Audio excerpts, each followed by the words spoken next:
1, 2, 3, fight!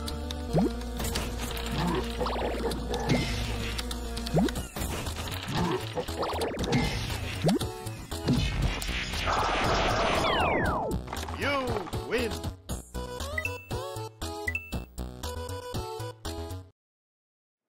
Bonjour. Alors merci d'être là. Je vais me présenter. Vous auriez pu venir plus près, mais bon, tant pis. Donc, je m'appelle Philippe Charrière. Si vous voulez me suivre sur Twitter, mon handle c'est 433G_org. Alors ça se prononce, hein, on dit Kigorg, puis ça passe tout seul. J'ai plusieurs métiers. Je suis, alors je dis Chief Stickers Officer chez Clever Cloud, c'est-à-dire c'est moi dans les réunions clients qui file des stickers à la fin. C'est parce que j'assume pas le fait qu'en fait pour de vrai je suis commercial chez eux. Je suis aussi Technical Account Manager chez GitLab. Donc là, c'est pas du commerce, c'est plus technique. Je suis CEO tout seul d'une boîte que j'ai montée il y a 1 an en me disant un jour je ferai des bots.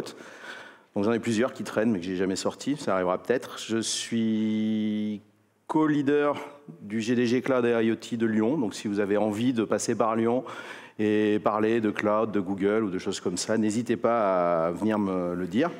Je fais partie du comité éditorial technique de Blind Web Mix aussi. Donc si vous voulez aller dans quelque chose qui est un peu plus Web Agency ou Ergo et tout ça, ça peut être intéressant. Vous verrez que j'ai une addiction aux emojis. Et j'arrive pas à me soigner et j'en mets partout dans le code, dans les logs. J'adore le JavaScript, j'adore Golo, que peu de gens connaissent, Kotlin, Scala.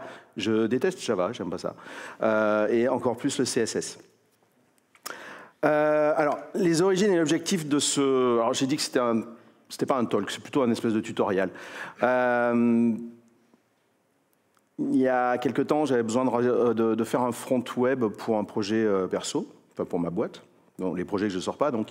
Et j'avais fait du Polymère 1 il y a très longtemps. Je me suis dit, bah tiens, je vais me remettre à Polymère. Puis j'étais un peu surpris, ça avait pas mal évolué. Et en plus, il mettait en avant un autre framework qui s'appelle LitElement. Donc, on va parler de ça. Qui est potentiellement le successeur en fait de Polymère 3, a priori. Je me suis dit, bah, pourquoi pas essayer. De toute façon, il n'y a que moi qui mets en prod, ça ne devrait pas gêner. Les codes sources sont plutôt sympas. Mais par contre, la première fois, mon week-end a été super rempli. J'ai super galéré pour démarrer le projet. Donc, je me suis dit, une fois que j'ai eu compris, autant écrire quelque chose et le présenter pour les gens qui voudraient faire du LitElement. Pas passer un week-end à démarrer, mais passer un petit quart d'heure et puis après juste s'occuper à coder. Alors après, ça faisait longtemps que je n'avais pas fait de front, donc peut-être j'avais perdu l'habitude de certaines choses. Donc l'objectif, hein, c'est de donner les bases pour bien démarrer. On va essayer de parler donc, un tout petit peu des Web Components. Une intro à LitElement, donc le sujet principal, comment on setup un premier composant, comment styler les composants. Donc c'est peut-être une des parties la plus longue du talk, et c'est celle que j'aime le moins, parce que je vous ai dit que je détestais le CSS. Et puis pour les autres, j'en avais marre de faire des slides, donc j'ai plutôt des exemples que je vous montrerai, que j'exécuterai. Vous verrez, c'est très facile. Si je ne suis pas trop pipelette, on va parler d'attributs, on va parler d'event, enfin juste un on-click hein, pour donner un exemple, de comment afficher des tableaux de valeurs dans une page, de binding, de communication entre composants, de routeur et peut-être d'état. J'ai essayé de jouer avec Redux et ça a l'air sympa, même si j'en vois pas tout à fait l'utilité. Avant de commencer, alors déjà, qui fait du front? Waouh, merde. J'espérais qu'il n'y ait que des débutants. Qui utilise déjà les Web Components? Ah, déjà, moins, c'est bien. Le front, vous en faites pour de vrai au boulot ou c'est perso? Au boulot? D'accord. Vous faites du back aussi? Un petit peu, d'accord. Alors moi, c'est le contraire, je fais plus de back et moins de front. Ok, et ben allons-y. Alors les Web Components, c'est quoi? C'est un ensemble de fonctionnalités qui vous permettent d'écrire vos propres tags HTML dans une page. Ça s'appuie sur l'API Custom Element, sur le Shadow DOM. C'est quelque chose qui permet de sandboxer un petit peu ce que vous faites dans vos composants. Sur les HTML templates. Et puis avant, il y avait aussi les HTML import, ce qu'il y avait dans Polymère 1 notamment, et qui était super pratique, mais la spec a été abandonnée. Donc ça, normalement, ça ne sera plus utilisé. Ça ressemble à quoi? Par exemple, vous pouvez vous faire... C'est lisible. Ouais, c'est lisible. Pouvez-vous faire un tag que vous appelez à peu près comme vous voulez. Enfin, il faut respecter quand même certaines normes dans lesquelles vous pouvez mettre des attributs. Alors moi, mon tag, c'est un compteur avec un bouton et quand je clique, ça augmente le compteur. Donc c'est un peu tout bête. Et par contre, toute la partie code est cachée. Comment ça se présenterait dans la vraie vie? C'est à l'intérieur du tag, en fait, vous avez le code HTML que vous voulez faire apparaître, qui est en fait dans le Shadowroot. Et du coup, maintenant, quand il y a ça, dès que vous voulez faire un document query selector, par exemple, de Button, il vous dit c'est juste pas possible, il vous donne pas le droit de le faire. Si vous voulez styler le tag H2 directement, ça ne sera pas possible aussi. C'est tout sandboxé pour éviter plein de choses, des effets de bord. Alors ça amène d'autres complications, mais ça permet vraiment de faire des composants totalement indépendants. On peut faire, si vous avez le navigateur qui va bien, sinon il vous faut des polyfills, vous pouvez déjà faire du web component sans framework, hein, il n'y a pas besoin. Il suffit d'étendre la classe HTML Element. En haut, c'est bon, vous avez à lire? Ouais, super. Il y a une méthode qui est issue de ce HTML Element qui est Connected Callback. Donc globalement, c'est ce qui se passe quand le composant est rattaché dans le DOM à la page.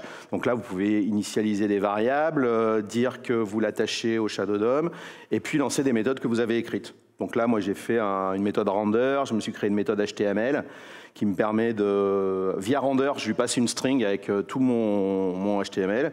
Je le rattache à inner HTML du Shadowroot. Et puis là, par contre, pour pouvoir accéder en fait à mes éléments, au lieu de faire un document query selector, je fais un Shadowroot query selector. Donc j'ai un selector, mais au sein de mon document. Et du coup, j'ajoute un listener et puis je m'écris ma petite fonction onClick et j'ai un composant qui marche comme ça de base tout seul.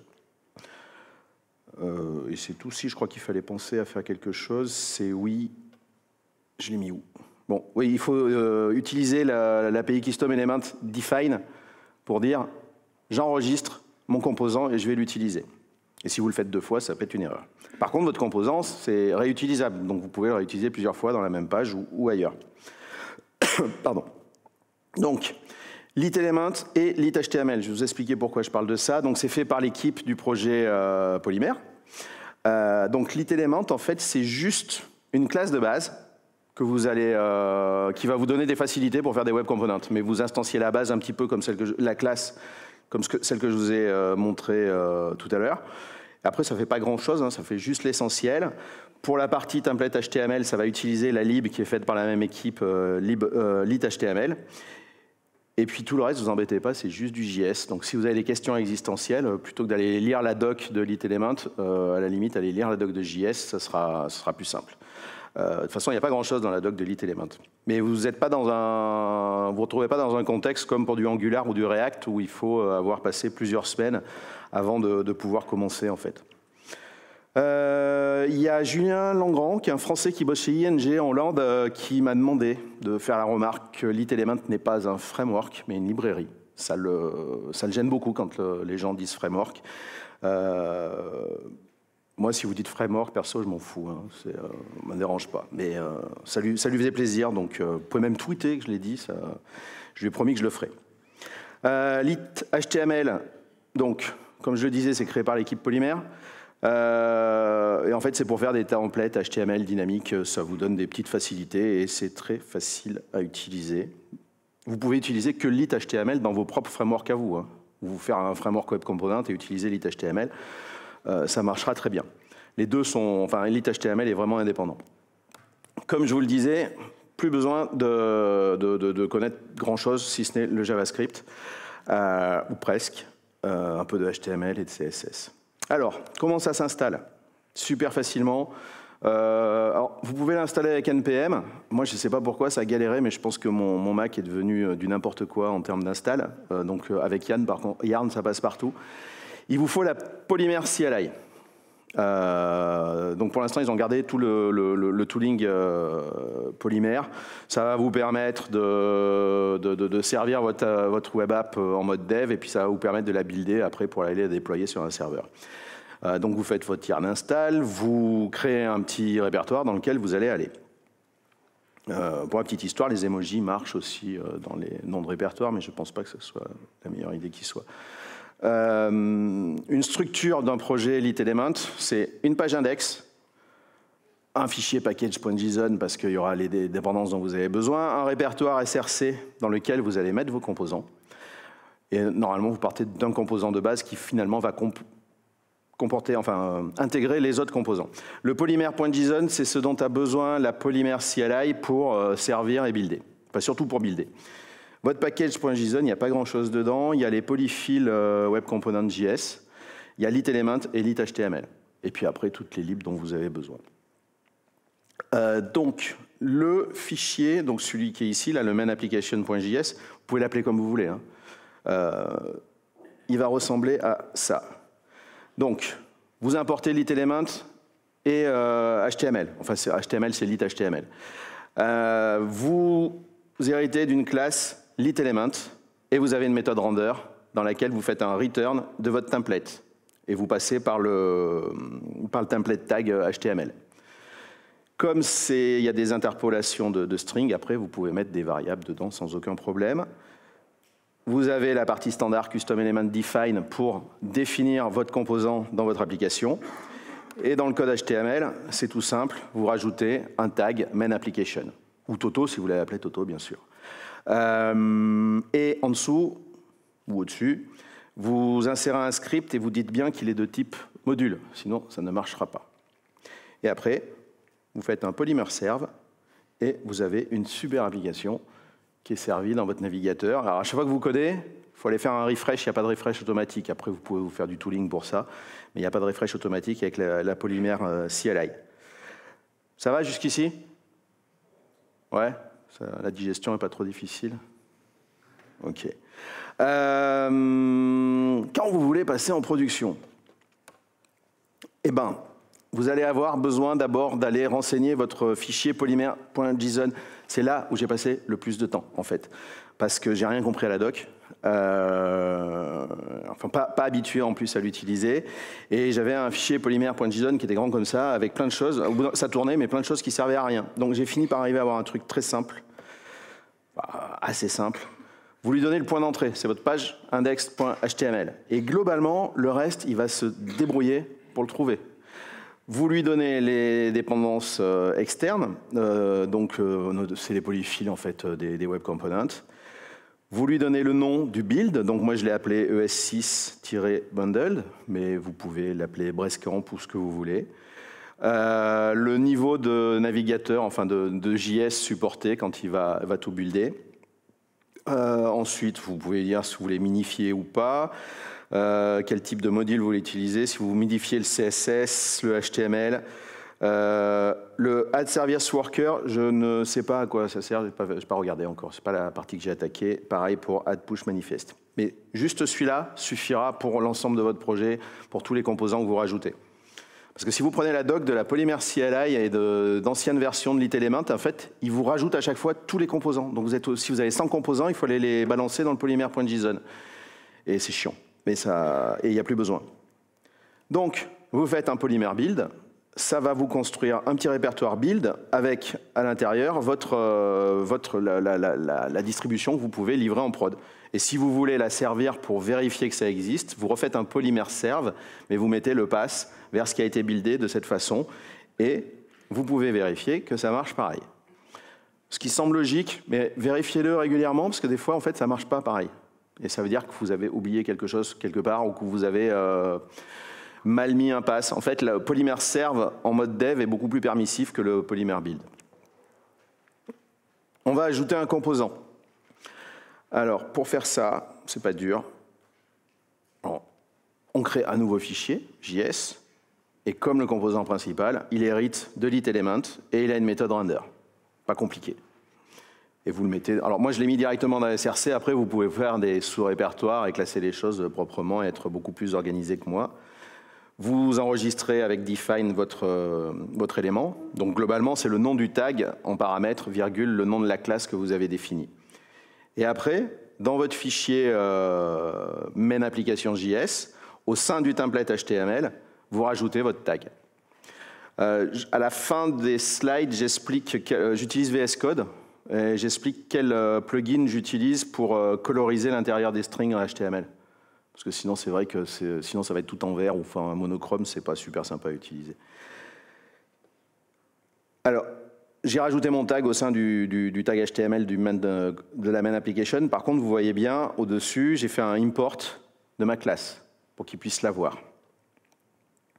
Et après, je fais un polymer serve et j'ai une nouvelle application. Alors, là, ça fait très années 80. J'ai pas de style, donc c'est du Times New Roman. Donc c'est là où il a fallu que je passe à la partie CSS, donc la partie où vraiment ça a été peut-être le deuxième week-end où j'en ai un peu chié pour trouver. Mais le Times, c'est vraiment trop moche. Alors il y a différentes manières pour styler les composantes LitElement. J'en ai trouvé 3, il y en a d'autres. Il y a beaucoup de théories là-dessus. J'ai l'impression que les gens se cherchent aussi un petit peu. Donc les 3 que j'ai utilisés fonctionnent. Alors, la méthode 1, j'ai entendu parler d'un concept qui s'appelle Constructionable Style Sheets, où globalement, vous définissez votre CSS dans du fichier JS. Donc, je me suis rajouté un fichier que j'ai appelé mainstyle.js. Il y a un helper qui s'appelle CSS dans LitElement, auquel, en fait, vous passez dans une string tout votre code CSS, pardon. Ça a un petit avantage, c'est que vous pouvez mettre des variables dedans, faire ce que vous voulez. Le désavantage, c'est que si vous n'êtes pas bon en CSS, vous allez vite être bloqué. Mais par contre, c'est très efficace et d'après l'équipe Polymère, c'est ce qu'il y a de mieux à utiliser dans LitElement. Pour l'utiliser, vous faites un import de votre fichier JS, vous créez un getter styles, alors il doit s'appeler styles, dans votre classe, qui va retourner un tableau de vos styles, parce que vous pouvez avoir plusieurs styles utilisables dans votre application. Et du coup, il va se débrouiller tout seul après pour appliquer les styles concernés dans le composant. Par contre, il faudra bien penser à faire ça pour tous les composants. Après, il est suffisamment intelligent pour ne pas répéter les choses 10 fois et améliorer le truc. Et du coup, vous avez quelque chose qui est quand même beaucoup plus joli. Pour arriver à ce CSS-là, moi, ça m'a pris beaucoup de temps, par contre, parce que c'est un exemple que je me traîne depuis 3 ans, je crois, maintenant. J'aime pas ça. Et je vais le répéter plusieurs fois. La deuxième méthode, vous pouvez utiliser des feuilles de style externes de cette façon. Donc, vous la collez quelque part dans un répertoire. Et dans chacun de vos composants, vous allez faire un link et avec la référence à votre feuille de style, sans vous gourer sur le chemin, bien sûr. Et il faudra le faire aussi sur tous les composants. Et donc, quand vous allez faire votre polymer build, je vais y arriver, il va vous créer un répertoire CSS dans lequel il va coller enfin, il l'appelle CSS parce que je l'ai appelé CSS, mais dans lequel il va vous transposer et minifier la feuille de style. Si vous avez demandé qu'elle soit minifiée, vous faites un polymer build et vous le servez pour vérifier quand même que vous avez bien pris votre style. Donc, je voulais aller un peu plus loin dans l'utilisation des feuilles de style pour avoir des styles plus jolis, des choses sympas. Comme je ne sais pas faire, je me suis dit je vais utiliser un framework CSS existant. Donc, ça peut être du Bootstrap, ça peut être plein d'autres choses. Moi, j'ai utilisé du Bulma. Ça n'a aucune incidence sur ce que je vais expliquer, mais c'est un truc que j'aime bien. Alors, pour faire ça, ça a été un poil plus compliqué et c'est ce qui m'a pris le plus de temps. Et peut-être qu'il y a des méthodes plus intelligentes. Donc, si vous les avez maintenant, ça m'intéresse que vous m'en parliez tout à l'heure. Je suis preneur. Ou si vous en trouvez une plus tard, vous me pinguez sur Twitter et vous m'expliquez que vous avez trouvé un truc super sympa et plus facile.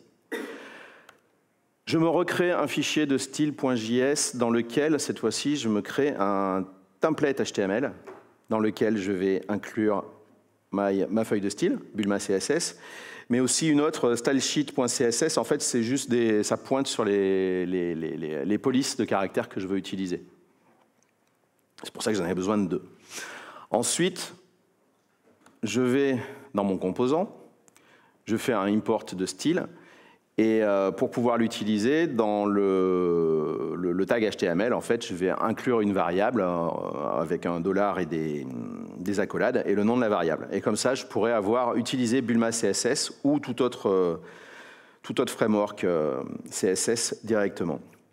J'avais une petite problématique, par contre, c'est que les styles, il y avait des styles qui n'étaient pas appliqués parce qu'en fait, la web app attendait que certains styles soient déclarés et raccrochés au body. Donc c'est là où, en fait, j'ai fait un truc, je ne sais pas si c'est bien, mais ça marche. J'ai surchargé le constructeur de ma classe principale. Et dedans, j'ai fait un render de mon style que j'ai raccroché en fait au début de ma page et en lui donnant le style de base pour HTML et body, pour être sûr d'hériter de tout ce qu'il me fallait. Et sinon, j'avais pas les fontes, par exemple, donc c'était pas top. Donc c'est un petit hack qui est juste dans la première classe principale. Et du coup, j'ai mon application avec les styles Bulma CSS. Si je fais un polymère build et que je sers, et ben là, c'est le drame. Je me retrouve avec du Times New Roman. C'est pour ça qu'il faut quand même bien tester à chaque fois ce que vous avez fait, parce que des fois, vous pouvez avoir des surprises. Et si vous l'avez en fin de semaine, c'est chiant. Qu'est-ce qui s'est passé, en fait? Je suis allé regarder dans ce qui avait été buildé. Ouais, c'est toujours lisible.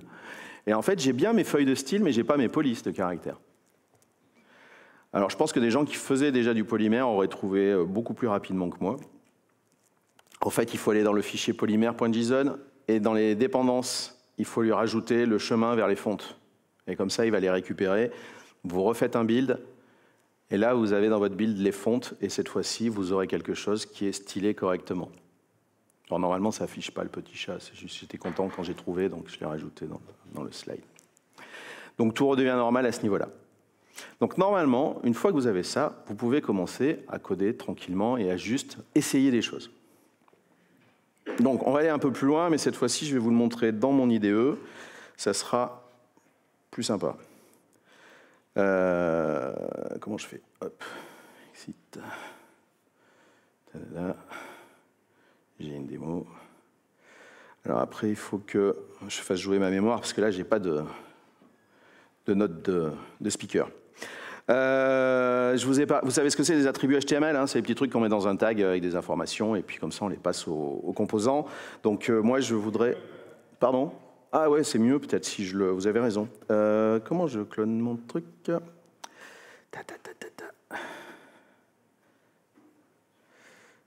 J'arrive.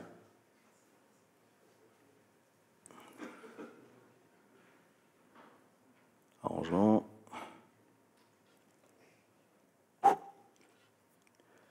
Hop là.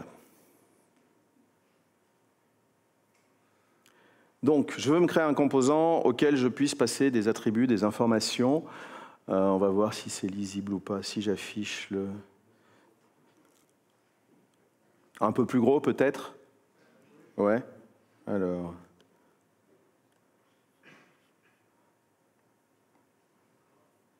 Ah mince.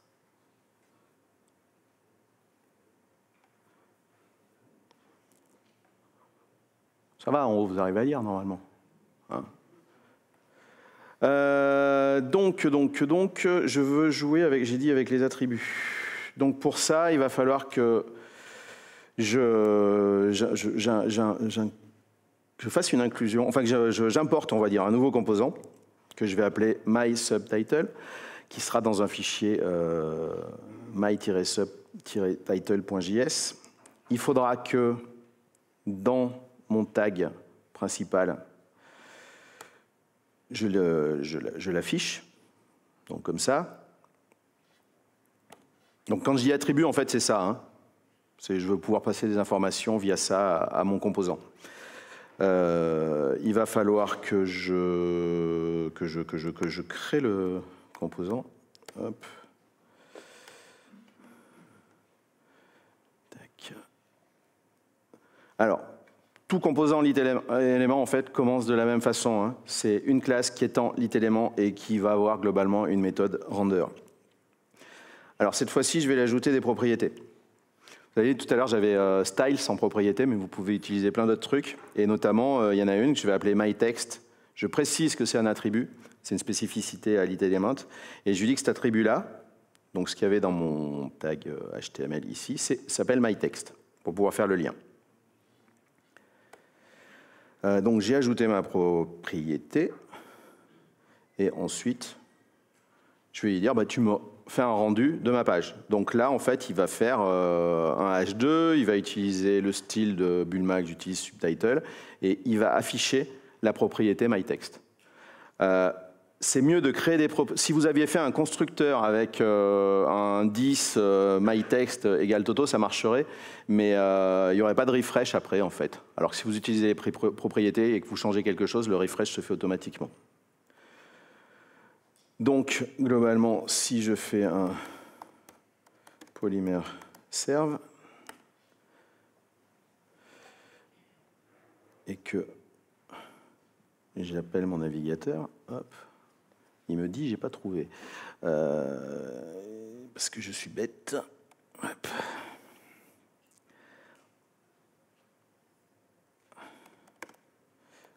Genre, c'est des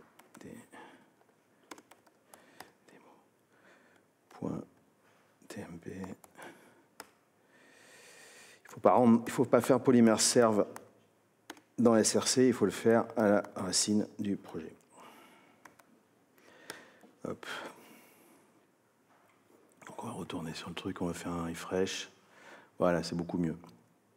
Donc là, j'ai mon titre et mon sous-titre. Si je vais modifier dans Main Application et que je dis que j'aime énormément le WordCamp, que je sauvegarde, que je refresh. Voilà, ça c'est tout simple, pas compliqué. Donc, vous voyez, vous pouvez rajouter des composants super facilement. Alors maintenant, je vais bêtement rajouter le petit truc qu'on essaye de faire en général, un peu le Hello World de la page HTML, c'est-à-dire ajouter un bouton. On va mettre ici, hop.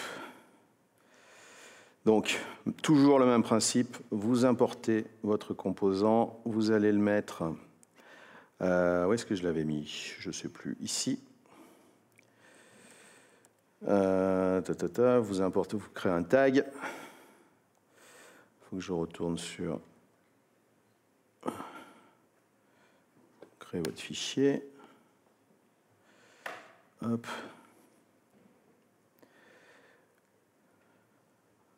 Et vous initialisez, je vais y arriver, votre composant. Mon bouton, il va avoir besoin d'une propriété parce qu'en fait, quand je vais cliquer dedans, je veux faire augmenter un compteur. Donc, je crée un compteur et je lui dis, il est de type number. On pouvait utiliser le number, le string, le object, normalement tout passe. Je vais surcharger le constructeur. Donc là, dans ce cas-là, le constructeur il peut vous servir en fait à initialiser vos propriétés. Mais pensez bien à déclarer la propriété en amont. Sinon, il n'y aura pas de refresh. Une fois que j'ai ça, il faut que j'affiche un petit peu ce qui va se passer. Donc, comme tout à l'heure, j'utilise mon style pour mon composant. La notation pour le on-click, c'est add-click. Et vous lui dites ce que vous appelez comme méthode. Et vous voyez, j'affiche, moi, dans le bouton, en fait, j'affiche le compteur. Donc, à chaque fois que je vais cliquer sur le bouton, le label du bouton va s'incrémenter. Et vous écrivez votre on-click, qui est tout simple. J'incrémente le compteur. Donc, si je n'avais pas fait cette propriété-là, l'incrémentation du compteur ne marcherait pas à l'affichage. Donc, on va juste vérifier que ça fonctionne. Mais j'ai pas besoin de servir puisque c'était déjà en marche. Donc, j'ai un bouton et quand je clique, ça s'incrémente. Pas compliqué. Toujours éveillé? Ouais? Bon. Alors après, en général, vous dites ouais, super, je fais un bouton, j'arrive à utiliser des événements. Maintenant, forcément, ce qu'on veut afficher en général, c'est une liste de quelque chose, hein, comme les to-do list. C'est souvent ce qui vient après comme exemple. Comment on fait? Alors, je suis désolé, hein, c'est répétitif. C'est que je vais inclure ma liste. Donc, je l'ai appelée buddy list. Je vais afficher mes copains dans la liste. Je vais la déclarer où? Ici.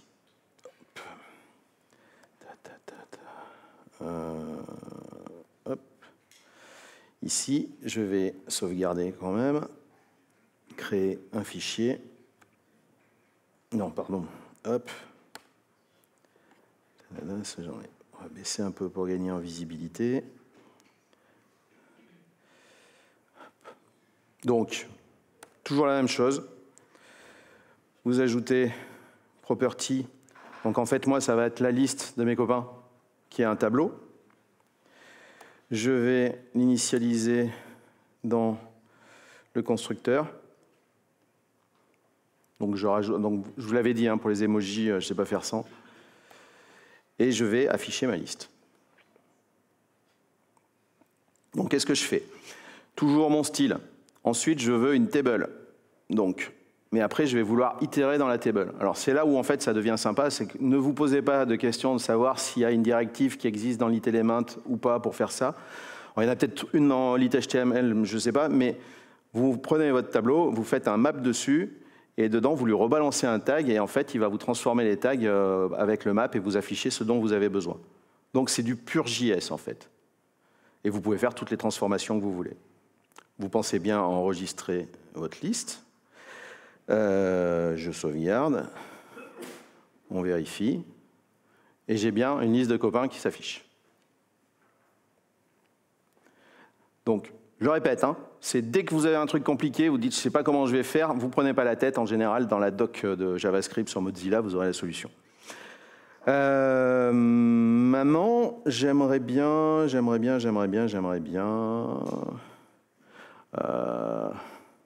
Quand je tape du texte dans un champ, lui rajouter des informations, afin que ça se mette à jour automatiquement. Donc je retourne là-dedans, je vais faire un composant qui permet de taper du texte, que je vais appeler field au hasard, que je vais mettre ici. Ouais. Hop.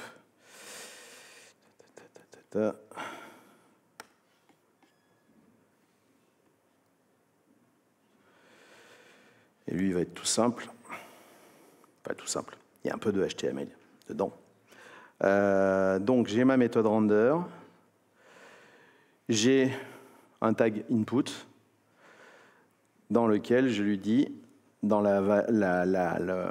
enfin pas la clé, le mot-clé add input, c'est-à-dire il va détecter que quand je saisis quelque chose, il se passe quelque chose, je lui exécute du JavaScript, et là je lui dis, bah, écoute, tu prends le shadow root, et avec le query selector, tu vas me trouver le tag P, donc celui qui est ici, et tu vas remplacer son contenu HTML par la valeur de ce que j'ai saisi.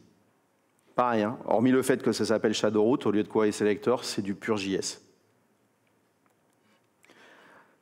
Donc, normalement j'ai tout sauvegardé, donc c'est censé fonctionner de base, et donc je dis bonjour. Camp, ça se met à jour au fur et à mesure. Et ça marche très bien. Donc, très facile à utiliser aussi. Alors, du coup, maintenant, ce que je voudrais faire, c'est que là, j'ai quand même un composant dans lequel j'écris et qui va mettre à jour un tag qui est au sein de lui-même. Mais moi, j'aimerais bien avoir des composants qui, quand je fais une action dans ce composant-là, vont déclencher une action dans une autre. C'est-à-dire, par exemple, avoir un formulaire qui est totalement à part et qui va aller rajouter des buddies dans la liste qui, elle, est totalement à part aussi. Alors, il y a plein de méthodes pour le faire. J'avais écrit un blog post ou deux là-dessus et des gens m'ont pingé sur Twitter en me disant « Mais pourquoi tu te prends la tête? JavaScript fait déjà ça. » Donc, je vais vous montrer. J'avais mis tout en place un système de bus de messages. Enfin, c'était du n'importe quoi. Hop. Donc, pour faire communiquer mes composants, je vais d'abord créer mon composant de formulaire que je vais aller coller ici. Ça devrait aller. Hop. Mon constructeur, où est-ce qu'il est passé? ici. Je vais ajouter un listener, un event que je vais appeler AddBuddy. Et quand mon application principale va entendre AddBuddy, elle va déclencher la méthode onMessage, qui est une méthode que j'écris moi-même. Alors qu'est-ce qu'elle fait? Elle reçoit un message. Alors le add-event-listener, hein, c'est du pur JS, c'est pas un truc de LitElement, c'est quelque chose que vous pouvez utiliser n'importe où avec n'importe quel framework ou même en pur vanilla JS. Donc, quand je reçois un message, je vérifie bien que c'est un message qui s'appelle AddBuddy. Ça, on n'en a pas besoin. Et je lui dis, bah, écoute, tu me retrouves ma buddy list et tu appelles la méthode de la buddy list qui s'appelle AddBuddy et tu lui passes le détail du message. Le détail du message, en fait, c'est un objet JSON dans lequel il y aura les informations à passer. Donc, j'ai dit qu'il fallait que je crée mon formulaire. Pardon. Tac.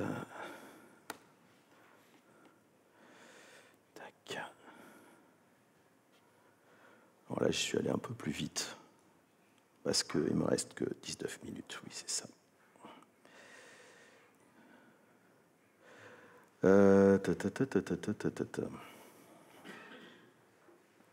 Donc j'ai un formulaire avec des champs. Il faut que je lui ajoute un bouton. On va le mettre ici. Donc quand je vais cliquer sur le bouton, il va appeler la méthode onClick, qui est celle-là. Donc en fait, qui va faire un dispatch event. Le dispatch event, pareil, c'est du pur JS. C'est lié au DOM. Ça ne vient pas de LitElement. Et vous créez un custom event, vous lui donnez un nom, et dans Detail, vous lui passez les informations que vous voulez passer en événement. Donc c'est vraiment tout simple. Qu'est-ce que j'avais d'autre? Après, je me suis fait des getters pour récupérer en fait les informations de ce que je saisis dans mon formulaire. Il ne faut pas que j'oublie que j'avais dit que dans Main Application, j'ai appelé la méthode AddBuddy de la liste, donc il faut quand même que j'aille la rajouter. On va la mettre ici. Hop. Donc AddBuddy, c'est tout simple, il va récupérer l'objet qu'il y a dans Detail et il va l'ajouter au tableau. Alors cette notation, ça vous permet en fait d'avoir un tableau qui est immutable et de créer un autre tableau, et comme ça le rafraîchissement va se faire correctement, enfin il sera déclenché sans problème. Donc là, si j'ai rien oublié, que je fais un refresh, je peux ajouter un buddy. Donc, alors j'adore les pandas, et je vais l'appeler Pandy, je l'ajoute.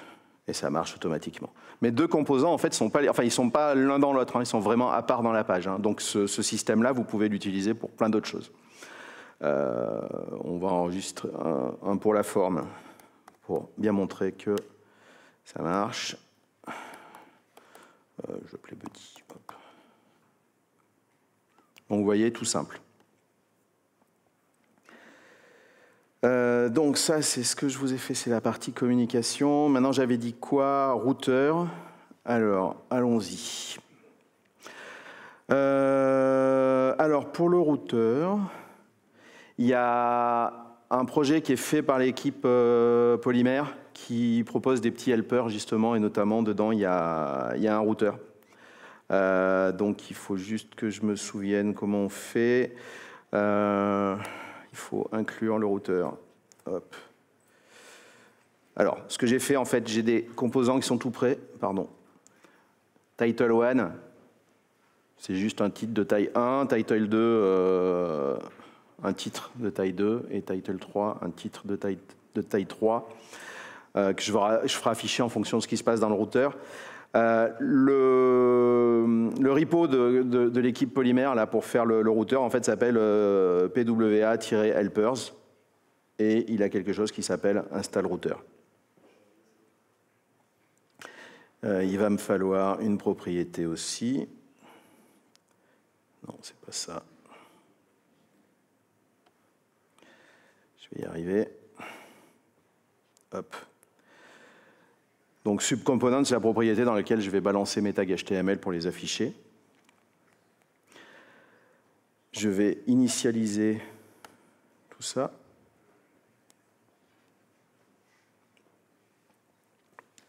Et ensuite, il faut que j'installe mon routeur, je ne sais plus où.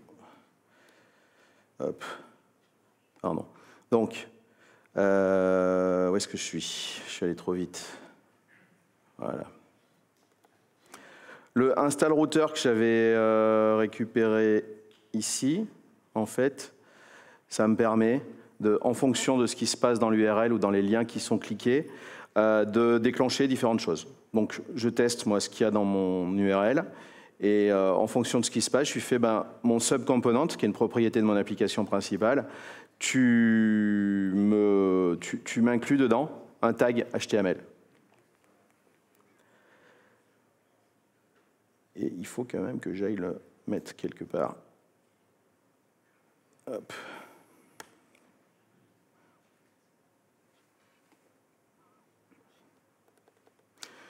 Donc en fait, je me fais des liens qui vont me permettre de déclencher mon routeur. Et en fonction de ce qui se passera, ça inclura le tag directement ici. Ça vous permet de faire des trucs avec des tabulations, de charger différents composants en fonction de ce qui se passe.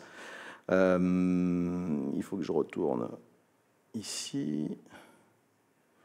Donc, de base, il m'affiche le premier. Si j'appuie sur le 2, le troisième. Sur 3, sur 2, le deuxième, sur 3, le troisième. Excusez-moi, je ne suis pas réveillé. Et dans l'URL, en fait, il conserve bien la chose. Donc, si vous bookmarquez votre URL sur 2, vous arriverez directement sur 2. Donc, c'est ce qui vous permet d'avoir des apps que vous pouvez charger par différents moyens et de manière progressive. Il me reste 13 minutes. Alors après celui-là, je ne l'avais pas fait, comme je n'avais pas terminé, je vais juste vous montrer le code, si je le retrouve. Qui utilise Redux? D'accord, pas trop, donc c'est bien. En fait, moi, je n'avais pas utilisé jusqu'ici. Redux, c'est un moyen de conserver les états au fur et à mesure, et puis ça peut vous permettre aussi de revenir en arrière, et c'est des états immutables.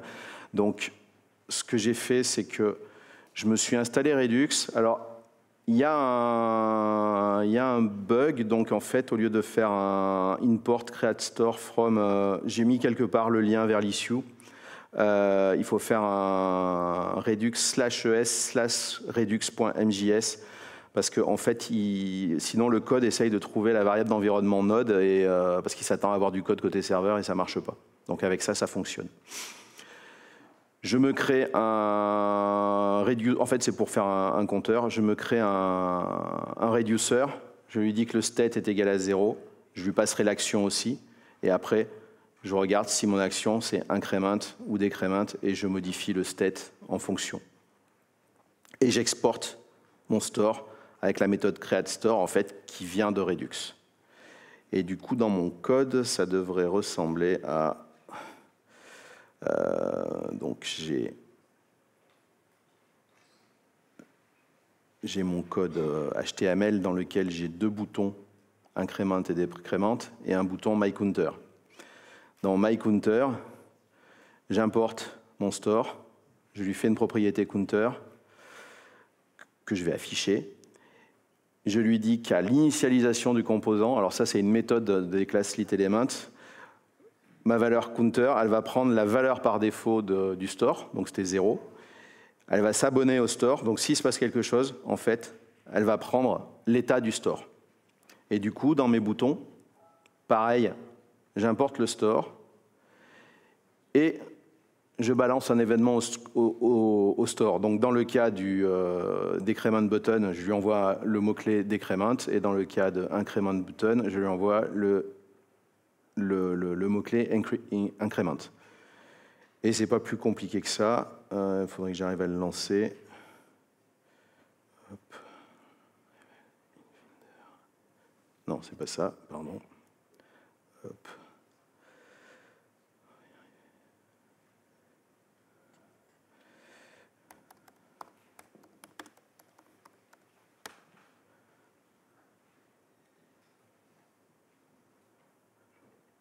Donc voilà, alors normalement il y a plus simple pour faire un compteur que d'utiliser Redux, mais c'était pour montrer un exemple simple. Là je vais passer qu'une valeur, mais vous pouvez très bien placer des states au store qui sont des objets composés avec différentes informations. Mais c'était pour montrer qu'en fait avec LitElement il est quand même suffisamment agnostique pour accepter à peu près tout type de librairie pour bosser avec. Donc vous n'êtes pas obligé d'utiliser Redux, ça va marcher même avec la version de Vue.js. Je vais revenir à mes slides. Hop. Au niveau tooling, bon, je publierai les slides. Moi, j'utilise essentiellement Visual Studio Code, mais vous pouvez utiliser n'importe quelle IDE qui supporte bien le JS. Il y a les extensions ES6 String CSS qui permettent justement de coloriser dans les strings le HTML. Il y a une extension lit-HTML aussi qui permet de le faire plutôt pas mal. Il y a une extension Angular 2 qui peut marcher aussi, mais bon, je vous conseille les deux premières, ça sera mieux.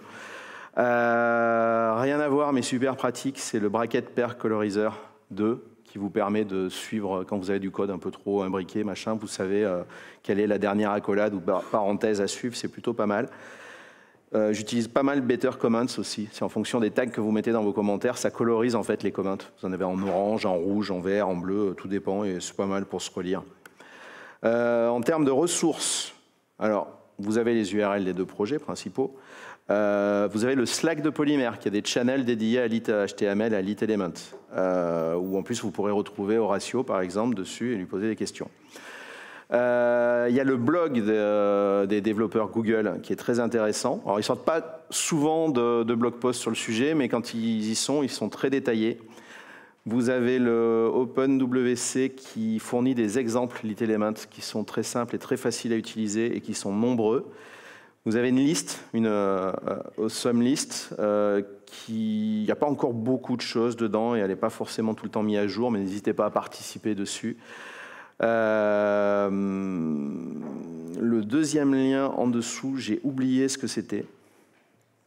Je crois que c'est un gars qui fait du LitElement et qui propose un framework à base de composants, mais déjà stylé, avec du Bulma. Et éventuellement mes articles de blog, sauf que finalement par rapport à ce que je vous ai présenté aujourd'hui, sont devenus faux. Je les ai simplifiés en fait. Mais disons ça marchera quand même. Vous avez ce bouquin, Web Component in Action, qui est pas mal. Alors, il doit parler de lit-HTML d'ailleurs, mais pas de LitElement, mais ça vous donne vraiment les bases des Web Components et le gars présente ça avec des exemples super simples. Profitez que ça soit du MIP, c'est moins cher. Si vous voulez le refaire, alors les slides seront publiés ici. De toute façon, je tweeterai pour dire où ils sont. Les codes sources avec toutes les étapes. Ce que je vous ai montré à chaque fois où j'ai généré du code, en fait, c'est autant de répertoires que d'étapes. Donc vous pouvez les reprendre les uns après les autres. Et ça, j'ai pas fini, c'est encore de construction, mais il y aura une version façon e-learning si vous voulez le faire par étapes. Et j'ai mis ça dans un repo GitLab, ça fait que vous pourrez me notifier dessus et poser des questions si vous avez envie. Ça ressemblera à ça en gros, hein, globalement, vous aurez toutes les étapes à suivre et puis après, il suffit d'importer le projet et après vous le suivez comme un cours. Merci d'avoir été attentif. Merci au Bricecamp à nouveau. Et puis si vous avez des questions, c'est maintenant.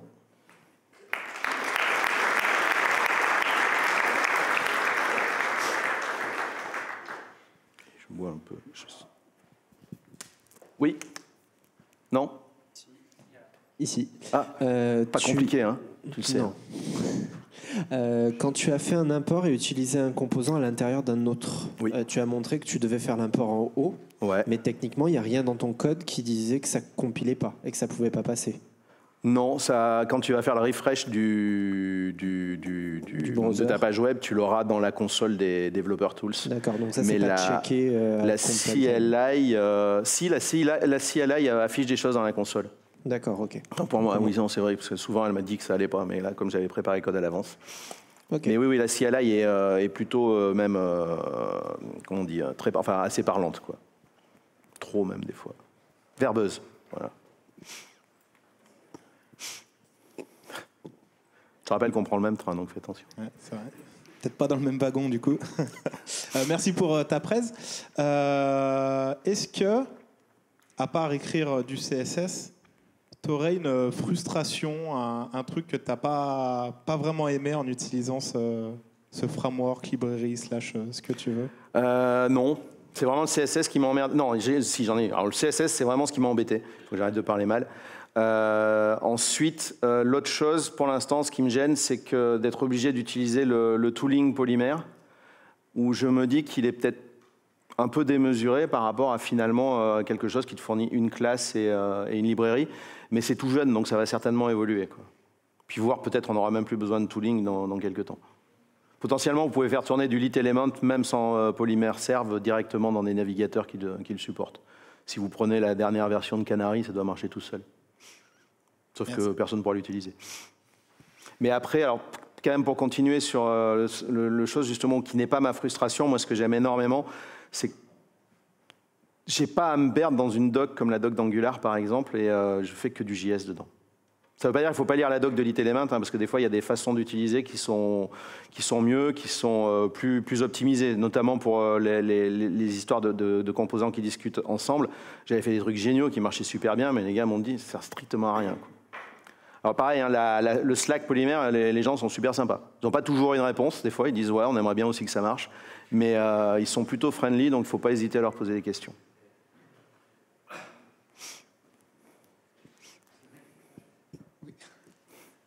Merci pour la presse. J'avais juste une question concernant ta démonstration à propos de l'input là qui met à jour le paragraphe avec le texte dedans. Et je me demandais, j'avais recherché un peu s'il n'y avait pas une plus simple. Le binding unidirectionnel. Ouais, tu peux le faire avec les propriétés. D'accord. Ouais. Je crois même que je me suis rajouté, mais j'ai oublié de le dire en bas, je dois avoir un commentaire qui fait ça marcherait aussi avec des propriétés. Ouais, c'est ça. Okay. Mais si tu veux, une fois que tu as passé j'avais fini mon exemple, j'en avais ras-le-bol, donc je l'ai laissé tel quel.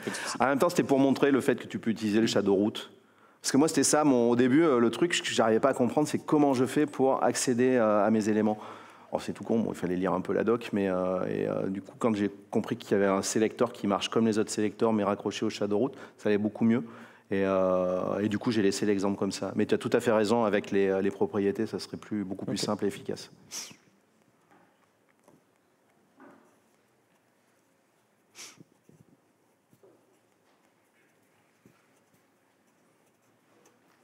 Et après, écoutez, si vous voulez utiliser même des frameworks fonctionnels, par exemple, en JavaScript, vous pouvez très bien, ça passera. Je dis ça pour les deux fonctionnalistes qui sont en haut. D'autres questions? Oui.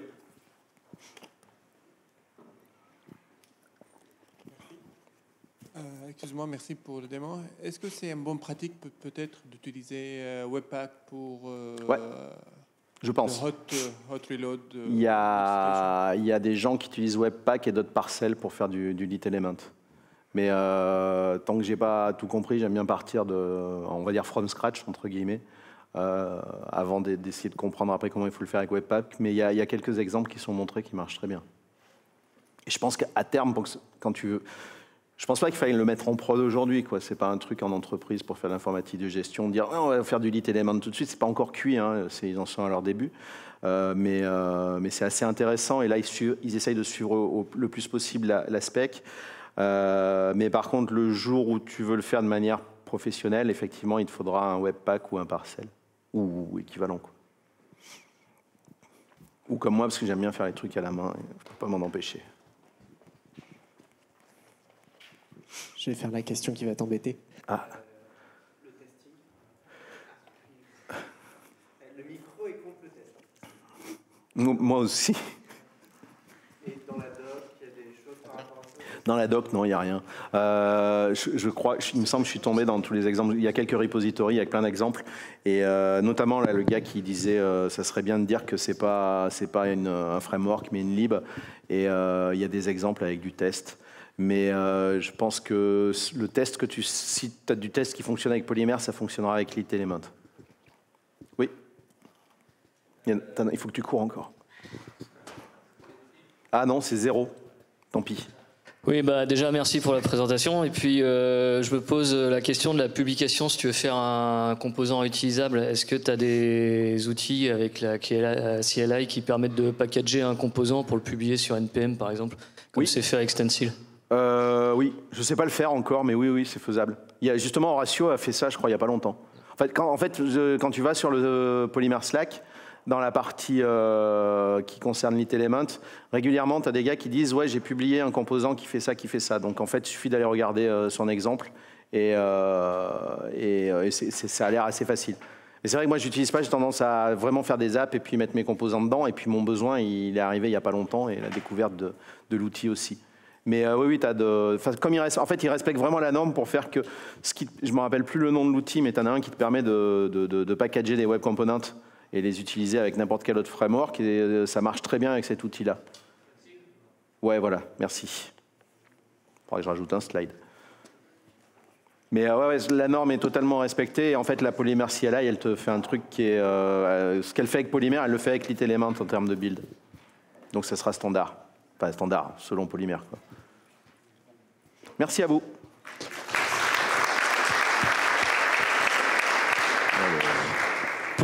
Pour ceux qui n'auraient pas eu de goodies, n'oubliez pas à la pause du coup d'aller les chercher.